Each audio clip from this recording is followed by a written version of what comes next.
and then just made a decision that I wanted to go out on my own. The culture there was not the greatest, and it's a very important thing for me. It's an important thing for me and my company now. But yeah, I founded InboundAV. Okay, so you got like the best of both worlds, because you got your music that you understood with the marketing that you were learning about, and that was how you got your foot in the water with what marketing is. I was lucky enough to know the terrain really well, and I think that allowed me to be a success. You were deciding that you wanted a marketing company instead of going for something more tailored towards music or anything that you already had much more expertise on.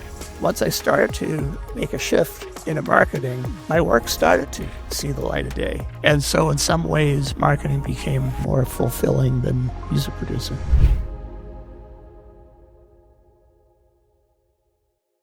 Hey everybody, thank you for tuning in. My name is Andres Figueira, and I'm going to be your host for the day. This show is brought to you by the Global Talent Company, helping fast-growing teams hire exceptional remote talent from Argentina, South Africa, and beyond. We connect companies with world-class professionals who bring skill, reliability, and a global perspective to every role. And just for our listeners, we're offering an exclusive 10% discount on your first hire. So all you need to do is visit globaltalent.co, click Start Hiring, and mention the podcast listener discount when we reach out. And with me today here is Peter Malik, founder and CEO of InboundAV, a company that focuses on next-generation business development strategy and growth-focused implementation to boost revenue with accelerated velocity. And with that said, Peter, welcome to the show. We're so glad to have you here. Thank you, Andres. So happy to be here. Peter, just so that we can get the audience and everybody who's listening a bit more in context, would you be able to tell us a bit about your background, how you came to found Inbound AI, and maybe what prompted the birth of this company? Sure. My background for the great majority of my life was as a professional musician. And so about 14 years ago, most of my work was as an independent producer, engineer, and so forth at that point. And I had sort of a lack of work coming in. I went and had a conversation with a guy who owned a company that I bought a whole lot of recording gear from the previous 10 years. And I told him, I was wondering if he'd be willing to host a seminar they had like a demo recording studio. And he said, well, let me think about it. And he came back, he said, well, why don't you come and work here? And I said, well, what am I going to do? And he said, oh, we'll figure it out. And so that's how I became a marketer. So I took the job, I got in there. I'd been marketing myself as an artist, producer pretty successfully for quite a while. And I just ran with it, and they let me run with it. And here we are. That is amazing, Peter. So your actual background is in music, and do you play a lot of instruments, or do you have just one specific one you like, or any type of music genre? Yeah, I'm a guitarist.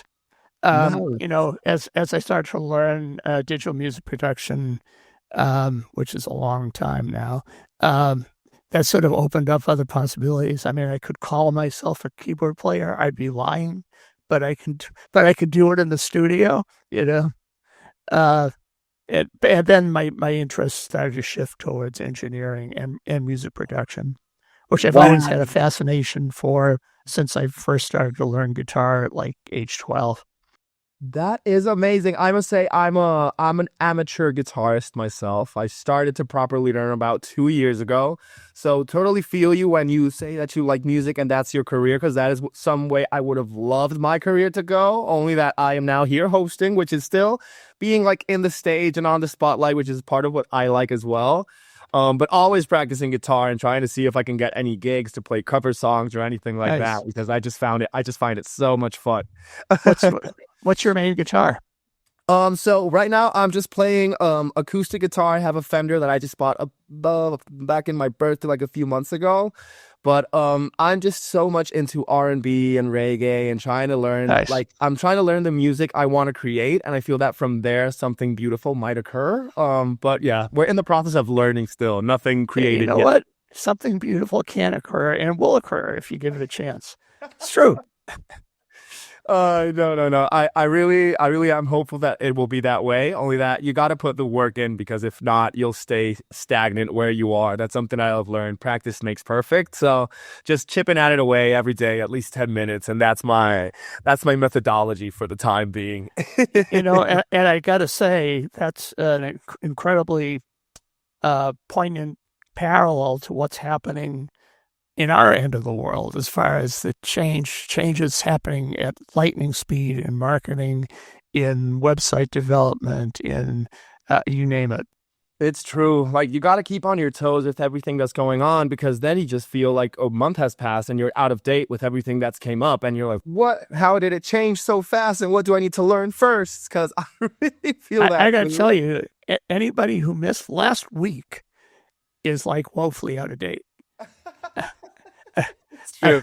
And we could talk about some of those changes, but yeah, I mean, so much happened last week.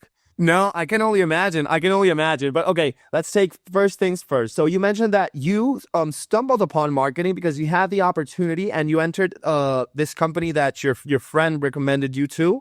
And my friend was the owner of. Oh, yeah. Your friend was the owner of, and that was InboundAV, or was that something that came along further? It was a company that sold recording gear, high-end recording gear. They built recording studios and production studios here in LA. Okay, so you got like the best of both worlds because you got your music that you understood with the marketing that you were learning about, and that was how you got your foot in the water with what marketing is. Yeah, I think that's pretty accurate. I was lucky enough to know the terrain really well, and I think that allowed me to be a success. Wow, that is so cool. And how much time were you there? I was there for about 3 years, a little over 3 years, and then just made a decision that I wanted to go out on my own. And the culture there was not the greatest, and it's a very important thing for me. It's an important thing for me and my company now. But yeah, I founded InboundAV. Okay, and so 3 years after you were in the recording gear company, you founded InboundAV. And what was it that prompted you, Peter, in terms of you deciding that you wanted a marketing company instead of going for something more tailored towards music or anything that you already had much more expertise on?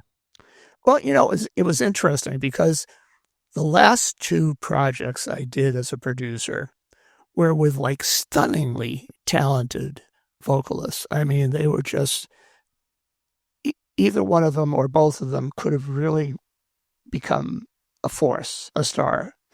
And they had like this, and a lot of artists have it, they had this fatal flaw that kept them from ever really shipping anything. In other words, they were such perfectionists that nothing was ever right. And I had some co-writes on one of the records, one of them I didn't, but I just loved them, and I thought they were incredible pieces of work, and neither of them ever saw the light of day. And so once I started to make a shift into marketing, my work started to see the light of day. And that in a way was a great outlet for my creative leanings. And so in some ways, marketing became, at that time, more fulfilling than music producing. Okay, so it was the fact that you were able to actually see the end product at the end of the process that made you stay with marketing rather than continue with music production then. Yeah, and not so much see, but to actually have it be seen. And then InboundAV, since the concept or your idea to actually found it until you did, how much time did it pass? Not much at all. I decided I really needed to move on from that job, and sort of got a concept together of what the company would be in the beginning. And in the beginning, it was very limited. I mean, we did some web development, but it was mostly marketing automation. And I've always sort of had leaned towards the tech end of marketing, and been a bit of a geek even while being a musician, which is sometimes compatible. And yeah, and so I put together the concept really quickly. I got a website ready. There's a huge music industry trade show that actually starts this week in Anaheim, California. It's at the Anaheim Convention Center, gigantic. Um, and so I launched the company like literally 9 years ago today at the opening of the NAMM Show, as it's called. The NAMM Show. I have not heard of that, but I will investigate it. Check it out. Yeah, no, I'm headed down there tomorrow. Oh, that sounds like fun. Okay, and Peter, when you started InboundAV, how many people did you have helping you out? Or was it just yourself who took the ordeal on your shoulders? Yeah, it was me and a contractor. Wow. Okay, and now that you mentioned InboundAV is 9 years old already. 9 years. I mean, today, 9 years old. Yeah. Oh, congratulations! So it's the company's birthday today, literally. Yeah, it is. So cool. And then how many people do you have helping you out with InboundAV today? So our team is about 15 right now. A couple of those are part-time, but mostly are full-time. I don't like to rely on contractors unless entirely, mandatory because we're overloaded. But I like to have an internal team that understands how we do things and that we're of the same culture and that seems to work. Do you offer the services of business development to companies all over the world, or do you have a certain demographic or industry that you like to work with, be it the music industry or be it something else? Or would you be able to shed some more light about how InboundAV works? Sure. So all of our clients so far have been North America, Canada, and the United States. And it's not that I don't want to expand around the world, but, if you go to, say, Europe, you're dealing with some fairly serious time zone issues, especially being in Los Angeles. Of course. And so I just haven't really sought it out because of that. And as far as, within the country, our clientele have been all over the place. Okay. I just said goodbye to our client number one after 9 years, a couple months ago, and he's a solopreneur. He publishes recording software, basic like plugins for digital recording that emulate different pieces of studio gear that every studio used to have. And so he was my last and only solopreneur, but we've worked all over the map. We've worked with like a car wash company here in the Western United States that was emailing to, I think at the time, 2 million size database. And, they have like 170 locations. And so, we've worked with some pretty large companies and also some medium, small companies too.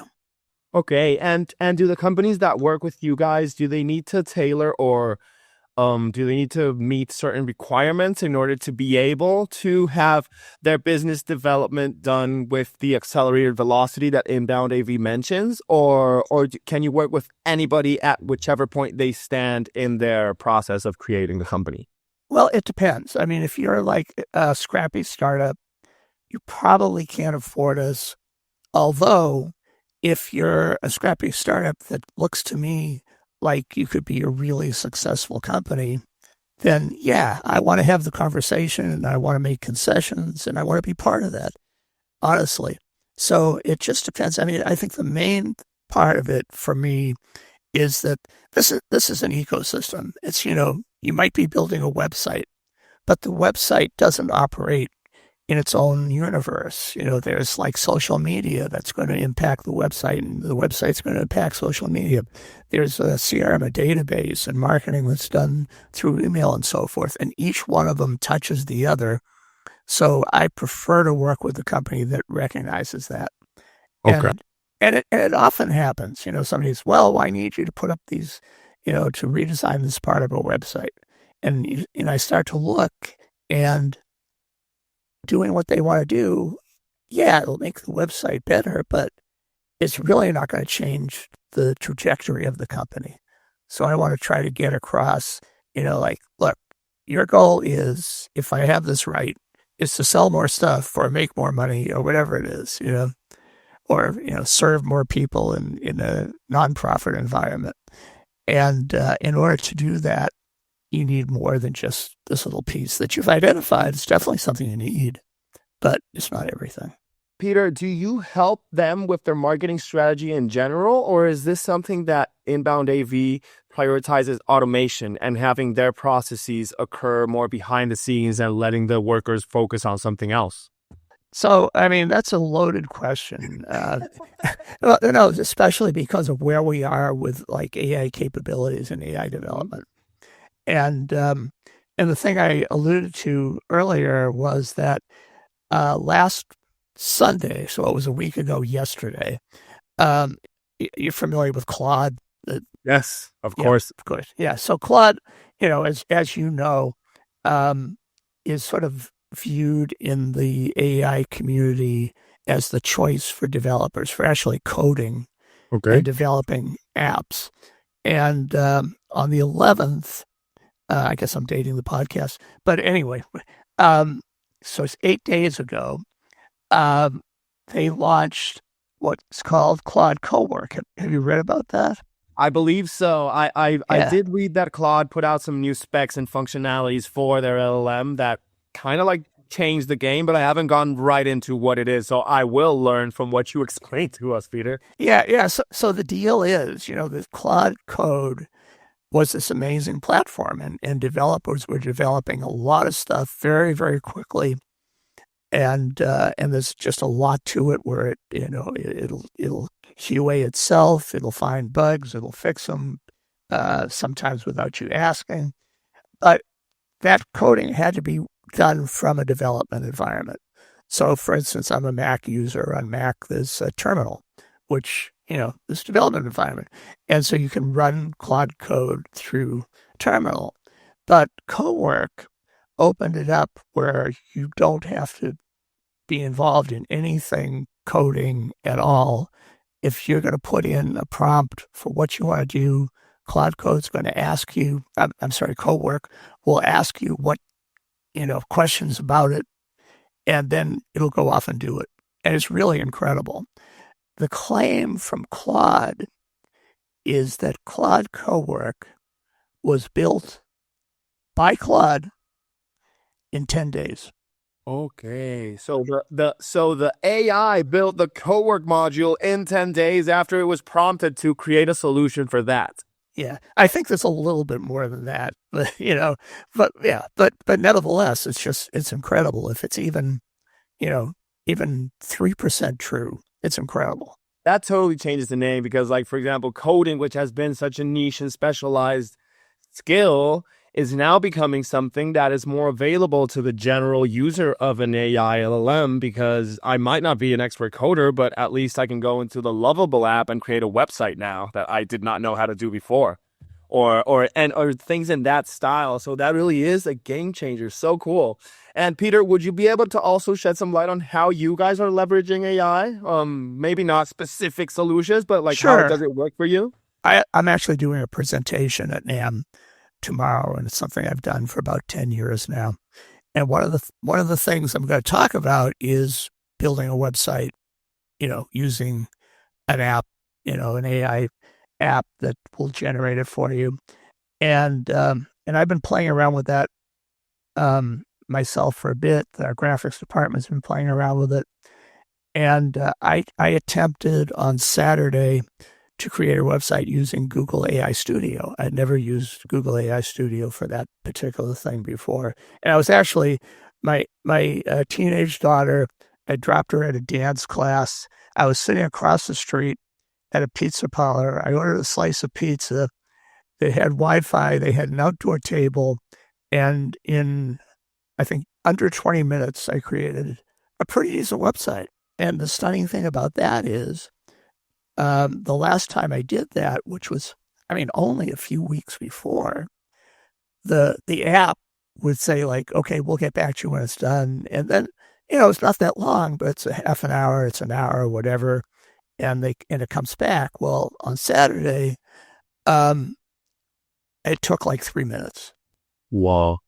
And it's crazy. So right now we're like in the middle of like an 8.1 earthquake as far as tech goes, right? Yes. And it's incredible. And so I actually was having a conversation with the head of our design and development team, and she's mainly a designer, a very talented designer. I was showing her the website this morning, and just talking about like, well, we gotta really recognize that the div part of a simple website is not going to be something that we're going to be needed for. Okay. But luckily we have a very talented designer who is not going to be replaced by AI anytime soon, and that's for sure. And so consequently, how do we make that transition? I think everybody's facing that. Yeah. There's a transition of like, well, we're not going to be able to sell the widgets we've been selling before, but how do we stay relevant? How do we, and basically to stay relevant is that we all have to become thought leaders. And so the companies who might have come to us, who found, hey, they built a pretty good website, or they built a great website, whatever, that those people are going to be more moved by, we have the plan, and what we put together, and AI is going to execute it, is going to be a game changer for you, because we bring the creative to it that will make the difference. And Peter, how many, if this is something, a detail that you can give us, how many customers are you working with through InboundAV right now? So I don't actually have a good answer for that. We have, usually most of the projects we do are fairly substantial projects, and we have about 20 of those going on. But then we have like customers from 9 years back who need something done. And so I don't know if I count them as a real active customer or not, but that's kind of the way it works. And you were asking what we do with AI, and I'm not going to directly answer your question, but I have another mini tale that I think you'll find interesting. I love that. Okay. And so we have this guy who's just a really talented developer. He's been doing it for a long time. He's brilliant as far as finding solutions of stuff that can't be done, right? And he'll find a way to do it.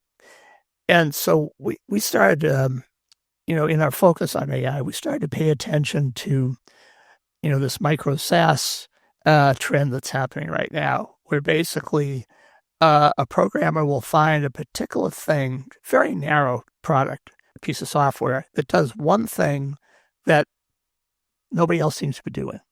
And they'll code it. They'll code it with the help of AI. They'll build a website with AI. They basically, possibly within days or certainly weeks, they can have a launch website that's bringing them revenue. And so we became interested in that. And, like the successful micro-SaaS might bring in $50,000 a month or maybe $100,000 a month. So it's not like you're starting Facebook or anything.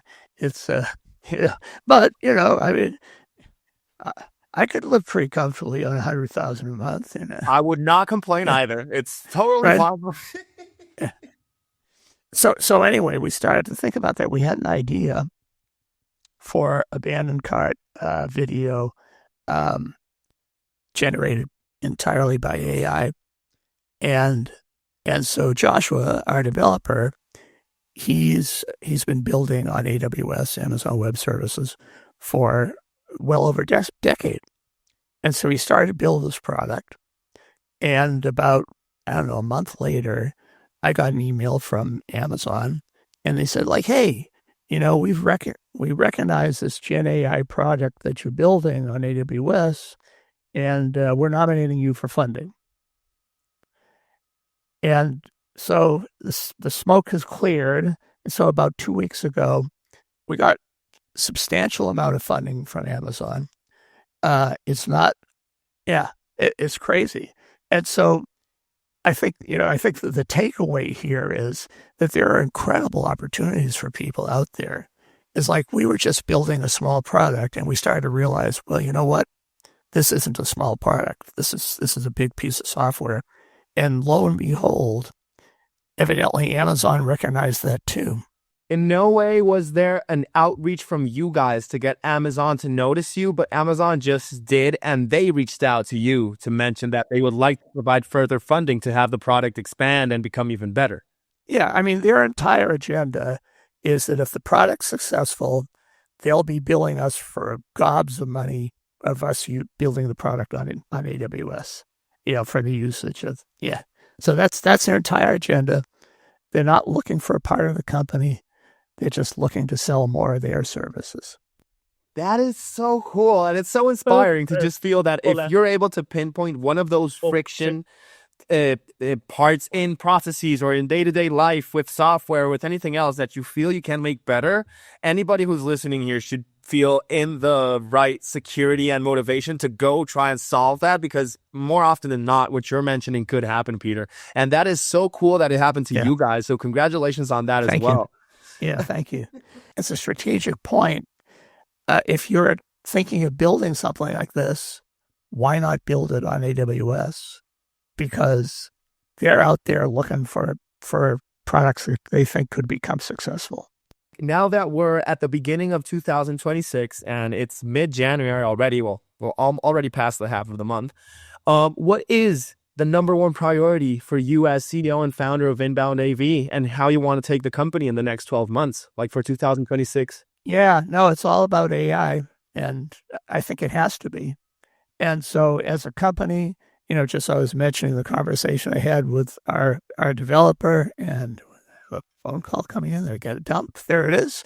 And it's the same thing. It's like, how does InboundAV stay relevant, stay ahead of the curve, automate our clients' processes more and more, but also, automate our own company to where we recognize stuff that we can be making money on in 2027 and 2030 and 2032, and recognize the stuff that we probably won't be making money on, maybe even in the next 6 months, and keep ahead of it, and do strategic planning to make sure that we stay relevant. Anybody who's hearing us, any company or anybody who's interested in the services that InboundAV offers, how could they go about contacting you guys? What would be the best method, and how could they reach out to see if it's a proper fit? Okay, I'm pretty easy to find, and I'm on LinkedIn, and it's LinkedIn/IN/Peter Malik, and Twitter @Silvertone, which is more from my guitar playing days handle. And then, our website, it's very easy. There's a couple of pages to book a meeting with me. InboundAV, as in audio video, although, it's morphed into accelerated velocity over the course of 9 years. So yeah, InboundAV.com. Amazing. So anybody who is interested, you heard it here first. You can look up Peter Malik via LinkedIn, also InboundAV.com, where you can also just go through a few pages and set up a call with the CEO, and that way see if your company is a proper match to what InboundAV is offering.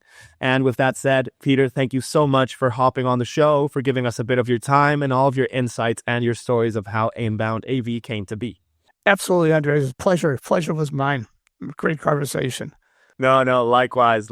And to anybody who is still here with us, thank you so much for staying on, for listening to the show, and for always coming back to learn about the different personalities that we talk to and the different industries that we are seeing as well. And with that said, I'll see you next time.